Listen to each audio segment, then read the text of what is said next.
Lillahi Rabbil Alemin ve salatu ve selamu ala eşrafil enbiya vel mursalin Nebiyyina Muhammedin ve ala alihi ve ashabihi ecma'in ama ba'd. Qadın tərbiyəsi dinimizdə ən önəmli məsələlərdən biridir. Qadın tərbiyəsi. Qadın tərbiyəsi deyəndə nəzərdə tutduğum insanın özünün zövcəsi, qızı, bacısı və anasıdır. Peyğəmbər sallallahu aleyhi və səlləm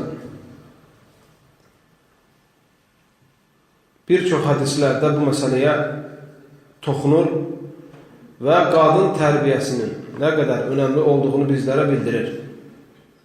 İstavsu bin nisai xayra. Qadınlarınızla gözəl davranın.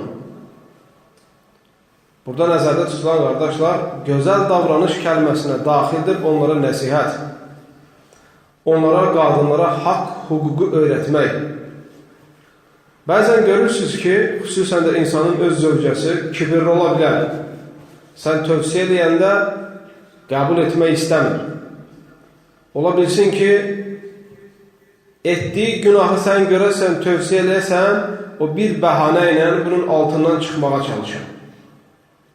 Sən bunu bir kişi kimi bilməlisən. Və hansı yoldan, hansı üslubla ona təsir edə bilirsənsə, o üslubdan istifadə etməyin lazımdır.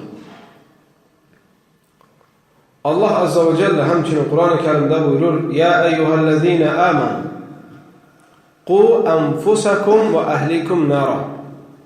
Ey iman gətirənlər, özünüzü və ailənizi cəhənnəm odundan qoruyun.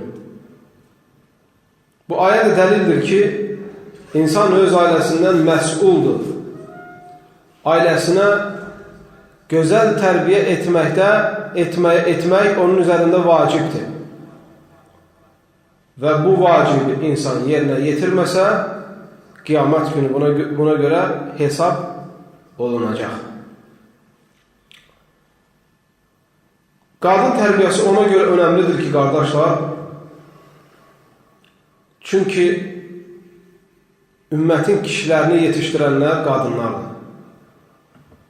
Ümmətin igidlərini, mərd oğlanlarını, qəhrəmanlarını yetişdirən onların analarıdır. Kişilərin də rolu olsa nisbətən ataların, amma ana rolu qədər olmur. Ananın təsiri qədər olmur. Ananın zəhməti qədər olmur. Ona görə də ananın haqqı atanın haqqından 3 dəfə çoxdur övladın üzərində.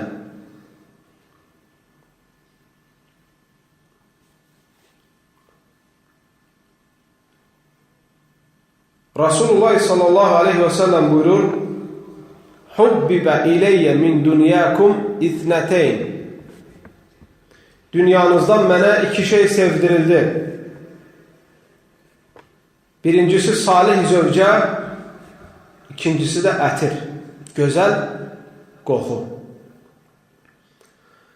İnsan çalışmalıdır ki, qardaşlar, həyat sürəcək bir qadını Allahın əmr etdiyi şəkildə tərbiyə etsin. Çünki eyni inanc sahibi olmasa ərlə arvad, eyni yolun sahibi olmasa o ailədə huzurun, xoşbəxtliyin, o ailədə rahatlığın nisbəti çox az olacaq və yaxud da heç olmayacaq. Çünki hər kəsin nifrət etdiyi bir şey var, o da nədir bilirsiniz qardaşlar? Söz söhbətin olmaması, qalmaqalın olmaması, əl-arvad arasında hər hansı bir mübahisənin törənməsi, heç kəs bunu sevmir. Lakin tərbiyə yöntəmləri fərqli olarsa, onda o zaman onların toqquşmaları, qarşı-qarşıya gəlmələri və ortada mübahisələrin törənməsi qaçılmaz bir şey olur. Sələflərin birindən soruşurlar ki, ən xeyirli qadın hansıdır? Deyir ki, yersiz yerə gülməyən, yersiz yerə ağlamayan, əri ilə danışdığı zaman səsini hündürdən çıxartmayan, ərinin sözünü danışarkən kəsməyən. Hədisdə gəlmişdir qardaşlar, Peyğəmbər s.ə.v buyurur ki, ən xeyirli qadınlarınız o qadınlarınızdır ki, siz onlara baxanda, onları gördükdə sevinirsiniz, qəlbiniz açılır. Əmr edəndə itaat edirlər, çağıranda imtina etmirlər və siz olmayanda həm namuslarını, həm də sizin mallarınızı qoruyurlar. Səhih hədisdir bu. Ona görə möminət qadına bir kişi bu sifətləri öyrətməlidir. Yerində danışmaq, yerində gülmək, yerində ağlamaq. Ərinə itaətin mənası nədir? Danışarkən səsini yüksəltməməsi, danışan ərinin sözünü kəsməməsi, ərinin əmanətini qoruyası, ərinə asi olmaması. Belə bir qadını hər kəs arzulayır ki, belə bir zövcəsi olsun. Bu sifətləri daşıyan zövcəni hər bir mömin kişi istəyir. Sən zövcəndə bu şeylər yoxdursa, bu şeylər üzrə onu tərbiyə etməyə çalış. Nəhayət, əgər bu sifətlərin sahibi, bu sifətlərə sənin zövcən nail olsa, sən çox xoşbaxt bir insan olacaqsın. Fatimə radiyallahu anhədən qəşəng bir dənə söz var. Fatimə radiyallahu anhədən deyir ki, bəzi qadınlar var, ərlərini kölə etməyə çalışırlar. Bilmirlər ki, elə olduğu zaman özləri də bir kölənin zövcəsi olurlar. Bəzi qadınlar ərləri ilə kral kimi, padişah kimi davranırlar. Ərlərini kralın, padişahın yerinə qoyurlar. Və bunlar özlərini bir padişahın zövcəsi kimi hiss edirlər. Ona görə qardaşlar, o qadınlar ki, ərlərinə hökm etməyə çalışırlar,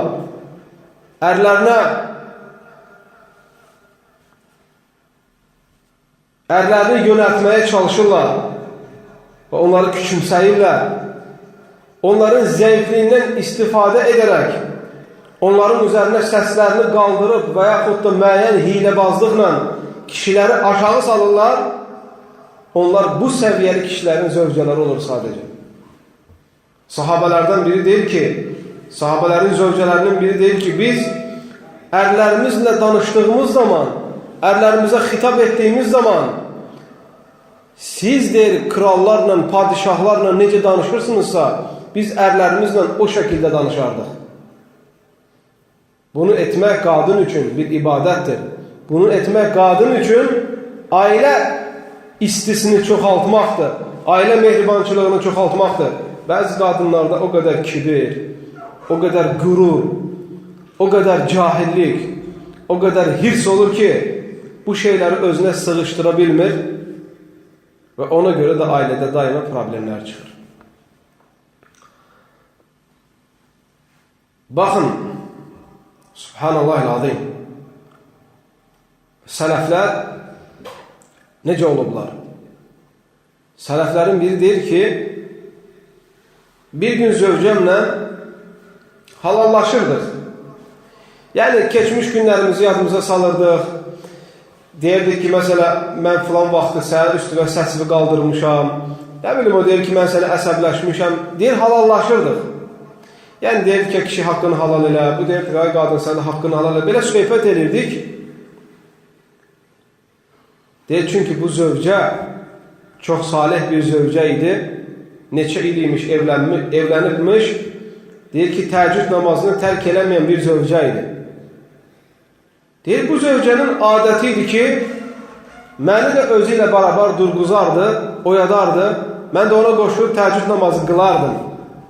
Necə ki, hədisdə gəlmişdir, qardaşlar, Peyğəmbər s.ə.v dua edir o qadına ki, özü durar, namazını qılar, ərini də durğuzar. Əgər əri də oyanmasa, durmasa, üzünə su çiləyər, üzünə su tökər ki, əri də oyansın. Və deyir, durardı, özü təheccüd namazını qılardı, sonra məni durğuzardı, oyadardı və bu həyata alışmışdıq. Deyir, bir günsü zövcəm oyandı, mən də oyandım. Amma adətən onun durğuzmasını, onun oyatmasını gözlədim və deyir ki, normal vaxtdan keçdi, məni oyatmadı. Gözlədim, oyatmadı. Dedim ki, görəsən zövcəm xətrinəm dəymişəm ki, məni bu gecə namaza oyatmadı. Nəhayət sübhün vaxtı gəlib çatdı, yenə oyatmadı. Durdum ki, zövcəmə deyəm ki, sənin bəyən xətrinəm dəymişəm. Nə oldu ki, mən namaza oyatmadım? Deyir, baxdım ki, səcdədədir. Gözlədim ki, deyir, namazı bitirsin, soruşum. Səcdədədir. Yenə səcdədədir. Yenə səcdədədir.